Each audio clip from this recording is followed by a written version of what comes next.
श्री गुरु चरण सरोज रज निज मन मुकुर सुधारी। वर्णौ रघुवर विमल जस जोदायक फल चारि। सियावर रामचंद्र की जय। कल के एपिसोड में सुमित्रा माता के पास लक्ष्मण पहुंच जाते हैं और वन जाने की उनसे आज्ञा और आशीर्वाद मांगते हैं। तो सुमित्रा माता कहती है कि लक्ष्मण, तुम हमारे पास आज्ञा लेने क्यों आए हो? तुम्हारी तो माता वहीं थी और पिता भी वहीं थे। तात तुम्हारी मातु वैदेही, पिता राम सब भांति स्नेही। राम तुम्हारे पिता हैं और वैदेही तुम्हारी माता।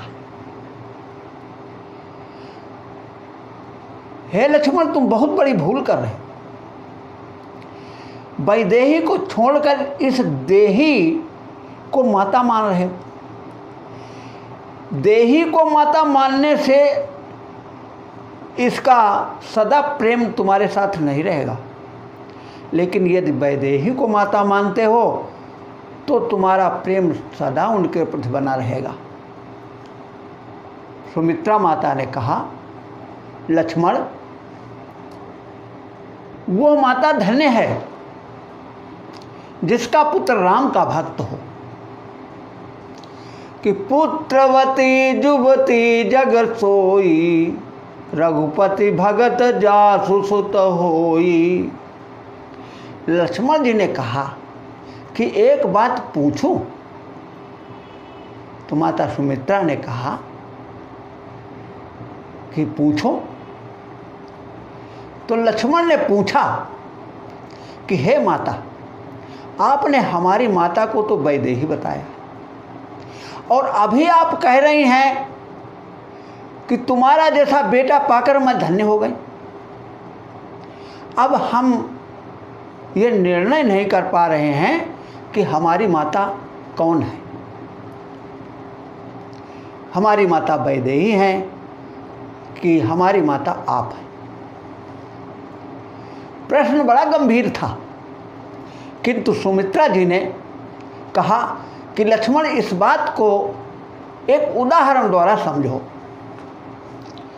किसी ग्वाले के यहाँ कोई दूध लेने वाला आया। ग्वाला कुछ काम में व्यस्त था, तो उसने अपने पुत्र से कहा कि बेटा, इनको दूध दे दो। तो बेटे ने कहा, पिताजी, दूध बाल्टी का इनको दे दें कि लोटे का दे दें?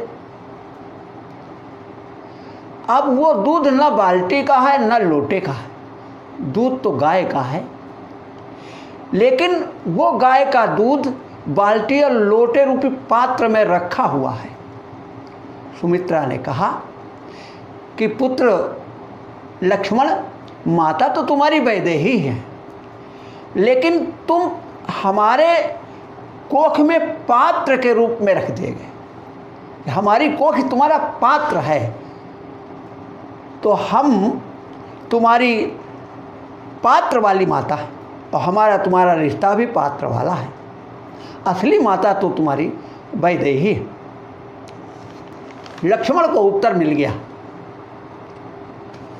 सुमित्रा ने कहा कि लक्ष्मण बेटा, तुम अवश्य जाओ, क्योंकि तुम्हारी माता और पिता वही है। सुमित्रा ने फिर पूछा कि लक्ष्मण, ये राम वन को क्यों जा रहे हैं? लक्ष्मण ने कहा, मां, कैकेयी ने मंथरा के कहने पर राम को वन भेज दिया। सुमित्रा ने कहा, लक्ष्मण, यह कारण नहीं है, असली कारण तो मुझे पता है। लक्ष्मण ने पूछा, माता क्या कारण है? तो सुमित्रा कहती हैं कि तुम्हारे भाग राम वन जाही, दूसर हेतु तात कछु नाही। हे लक्ष्मण, तुम्हारे भाग्य से राम बन जा रहे हैं, दूसरा कारण कोई नहीं है। क्योंकि ये पृथ्वी का भार तुम्हारे सर पर है और इस पृथ्वी का भार कम करने के लिए प्रभु बन जा रहे हैं, तुम्हारा भार कम होगा। दूसरी बात है कि तुमको सेवा का अवसर अकेले मिल रहा, ये तुम्हारे लिए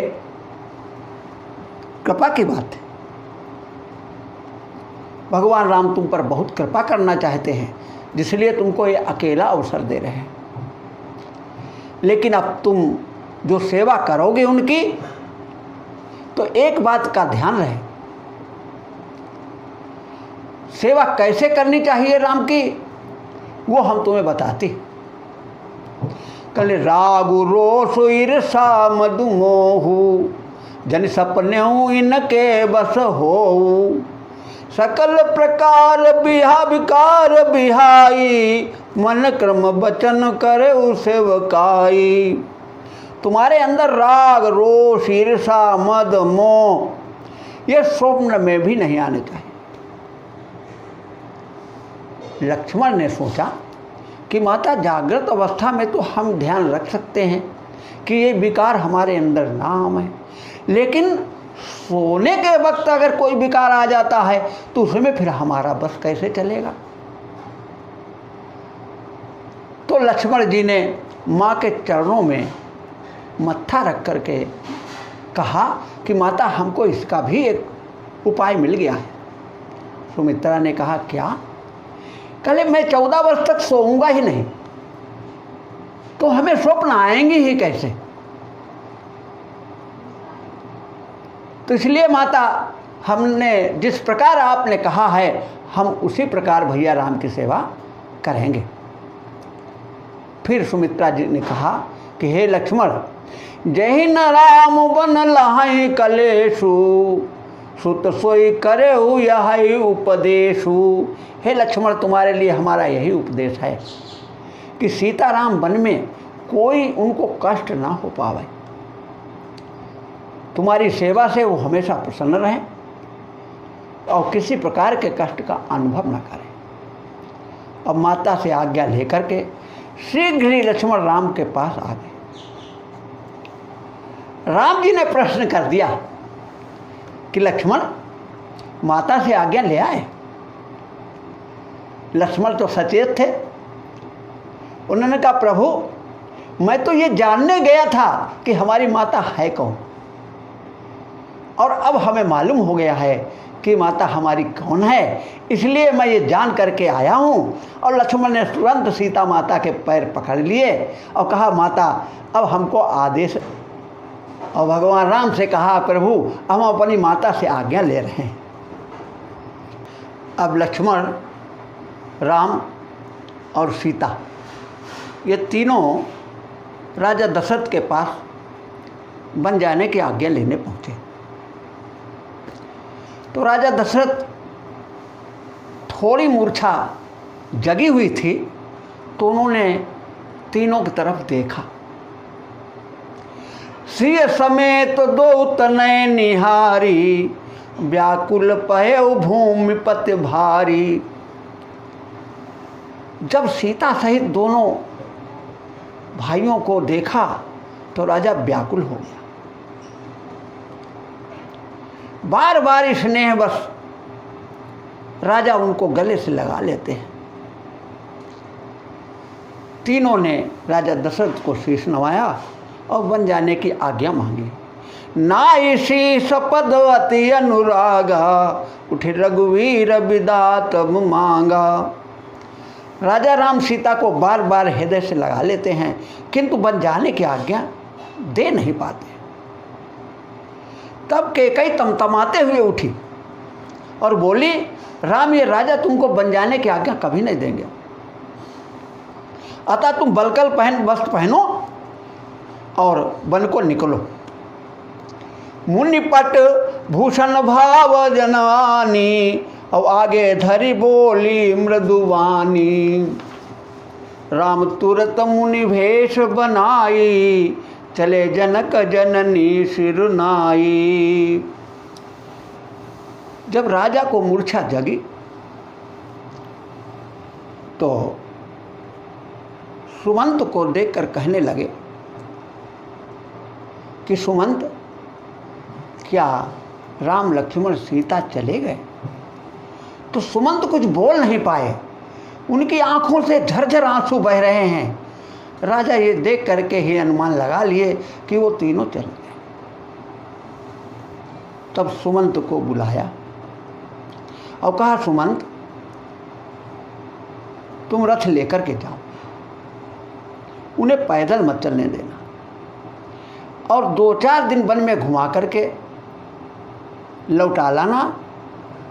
यदि राम ना लौटे तो सीता को मेरा संदेश दे करके अवश्य लौटा लाना।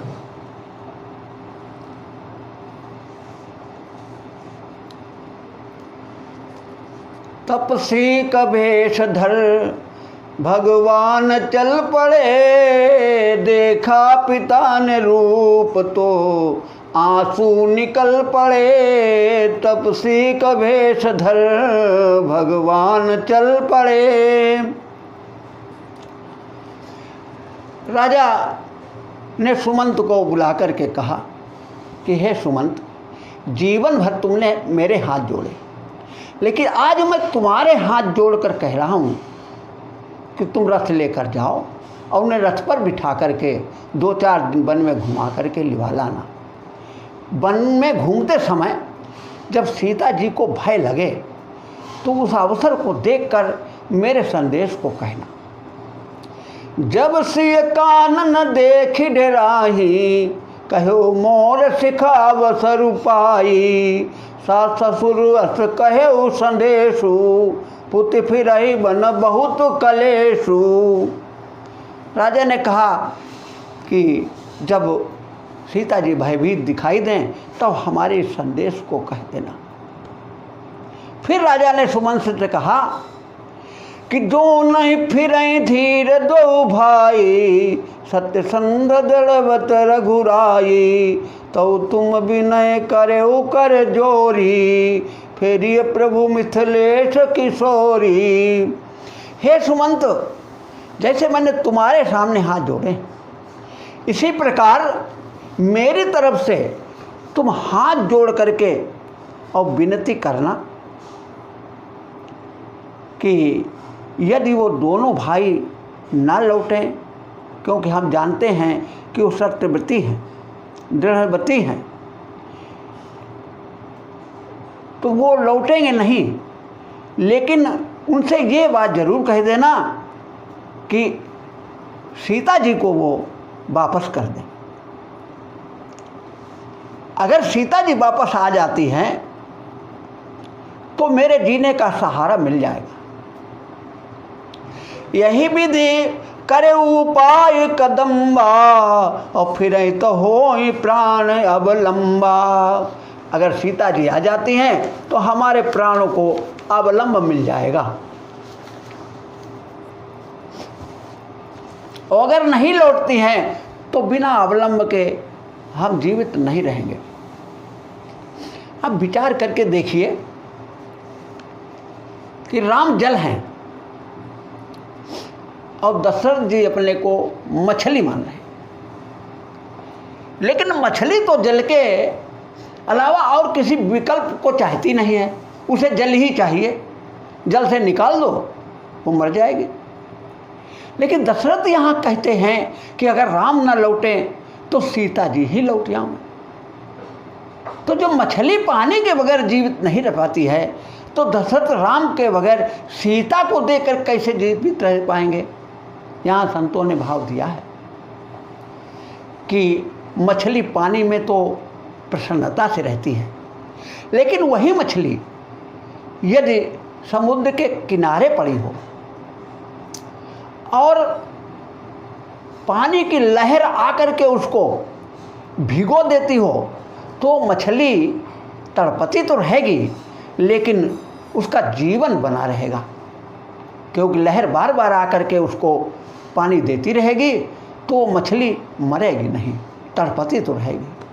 राजा का भी कहना है कि यदि सीता जी लौट आती हैं तो हमें उसी प्रकार अवलंब मिल जाएगा, जिस प्रकार समुद्र के किनारे पड़ी हुई मछली को तरंग से अवलंब मिल जाता है। तो तरंग तो आती जाती रहती है। तो राजा दशरथ ने कहा कि सीता भी आती जाती रहेगी। पितृ गए कबहू कबहू ससुरारी, रहे जहाँ रुचि हो तुम्हारी। हमारी तरफ से कह देना कि सीता जी चाहे अपने घर में रहें, फिर ससुराल में रहें, कुछ दिन घर में रहें, कुछ दिन ससुराल में रहें, इस प्रकार जहाँ उनकी रुचि हो वहाँ रहें। सीता जी तो नहीं लौटी, क्योंकि जल से जल की तरंग अलग कैसे हो सकती है। लेकिन सुमंत जी जो हैं वो वहाँ पहुँचे और पहुँच करके राम लक्ष्मण सीता को रथ पर बिठा करके और चल दिए।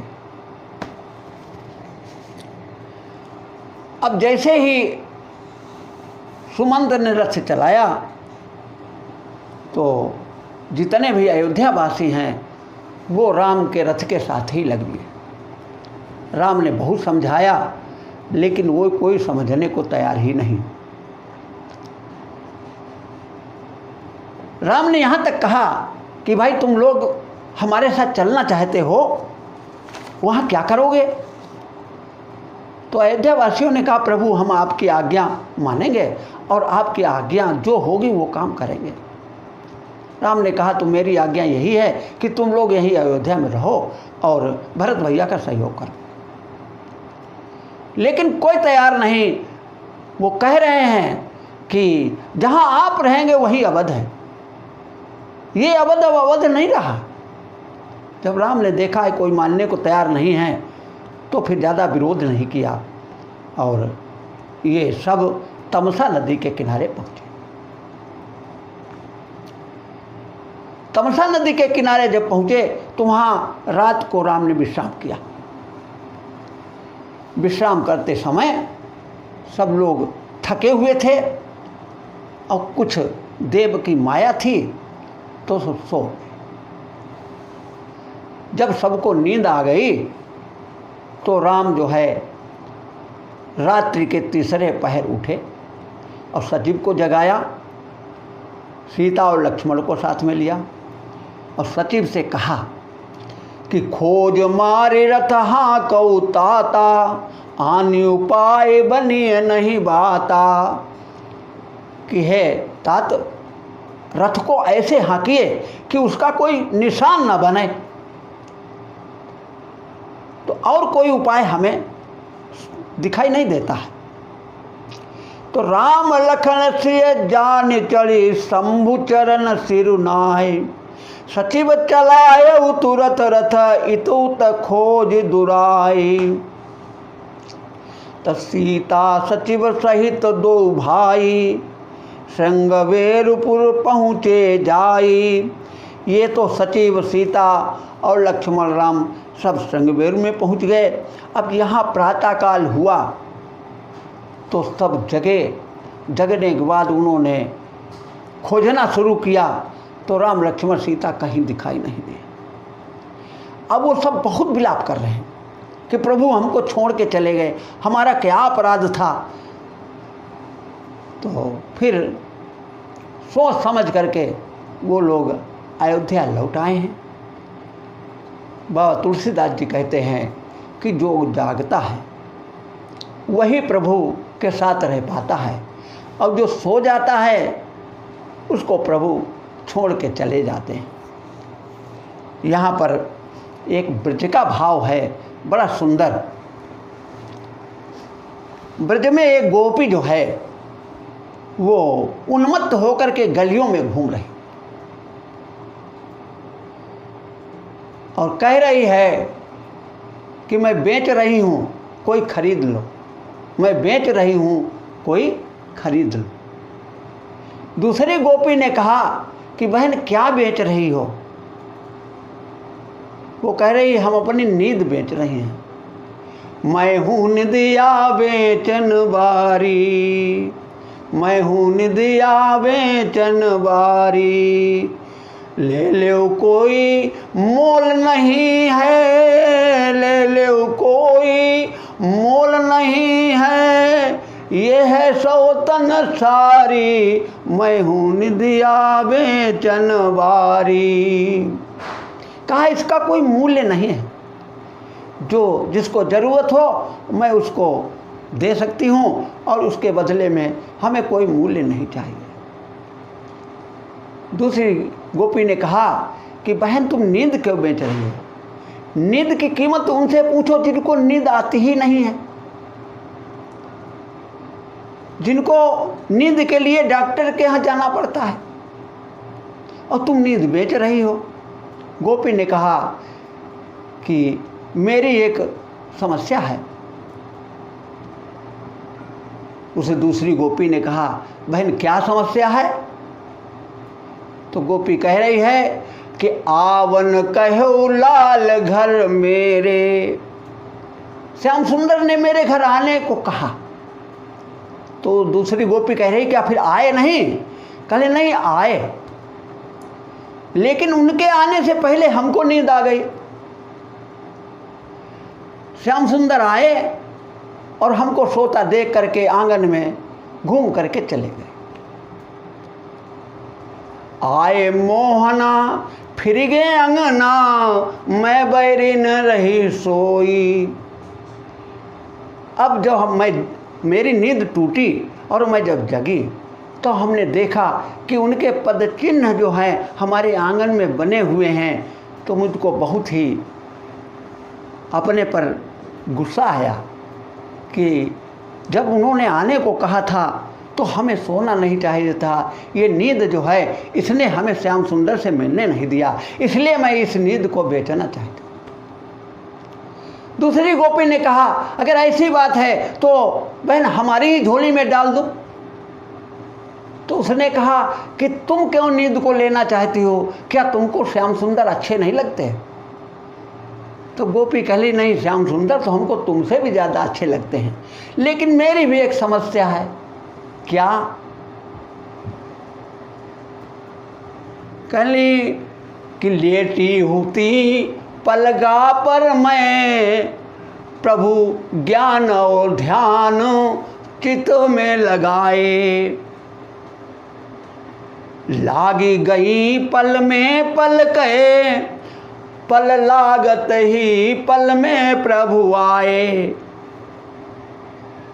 मैं जो उठी उनके मिलवे को, जागी गई प्रभु पास न पाए। और तुम प्रभु प्रीतम सोई के खोए, और हम प्रभु प्रीतम जागी गमाए। अब ये गोपी कह रही है कि हम अपने यहाँ पलंग पर लेटी हुई थी, प्रभु को चित्त में ध्यान लगाए हुए थी, इतने में हमको नींद आ गई और नींद में ही श्याम सुंदर आ गए। श्याम सुंदर नींद में हमसे बातें कर रहे हैं, लेकिन मैंने सोचा कि इनका स्वागत किया जाए। और जैसे ही हम उनके स्वागत के लिए उठी, हमारी नींद खुल गई और श्याम सुंदर हमारे पास से चले गए। कहले तुमने तो सो करके श्याम सुंदर को गमाया, खोया, और हम जो हैं हमारे जगने पर श्याम सुंदर हमसे अलग हो गए। इसलिए यहाँ पर देखिए, किसी को नींद अच्छी लगती है और किसी को जागना अच्छा लगता है। जागना क्या है कि ज्ञानी जागना पसंद करते हैं, और सोना ये भक्त सोना पसंद करते हैं। भक्त विश्वास में रहना चाहता है और ज्ञानी ज्ञान और ध्यान में रहना चाहता है। यही बात है यहाँ पर।